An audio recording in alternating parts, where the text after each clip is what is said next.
The sloop Starling cut a clean line through the Caribbean swells. She was fast, faster than most, and under the right wind she seemed less a ship than a rumor. That suited her captain just fine. Wild Rose stood barefoot at the helm. She grinned as the coastline of the pirate capital rose ahead, low, smoky, and loud with life. Nassau, a place where fortunes were made, lost, and stolen again before dawn. The ship moved with a grace that defied the rough waters, carrying a crew of shadows. "Crew," she called. "Best faces on. We are not beggars, we are a storm." They laughed, a rough chorus of cutthroats and dreamers. The Starling slipped into the harbor, anchoring amidst the forest of masts. As the sun dipped, the city transformed into a den of whispers and firelight. By nightfall, the alehouses were thick with smoke and stories. Wild Rose stepped into the loudest tavern, brushing past brawling sailors.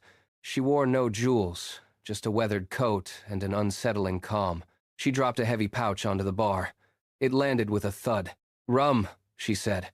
"For everyone." The barkeep opened the pouch and went pale. Clean, bright gold. "Where did you get that?" a man asked, stepping into her space. Rose met his eyes, smiling. "Out there," she said, nodding toward the sea. The man hesitated, unsettled by her certainty. Rumors began to swirl like smoke. Some said she had a map. Rose fed none of it. She was building an army of loyalty. Back aboard the Starling, her first mate leaned against the rail. "You are bleeding gold," he said. "We will be begging soon." Rose leaned beside him. "No," she said. "We are buying time." She tilted her head toward the dark, where the sea met the sky.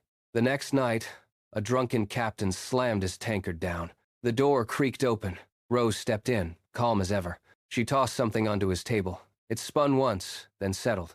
It was a metallic object, faintly glowing with its own internal light. The room leaned in, breathless. "Next round is yours," she said. Behind her, the noise returned, not as laughter, but as hungry speculation. By the time the Starling slipped her moorings, she was not just a ship. She was a legend. Out on the open water, her crew watching her like believers. The horizon called, promising wealth that would make kings irrelevant. "Set course," she commanded. "Let us make them legends worth telling." The Starling vanished into the mist, leaving Nassau to wonder.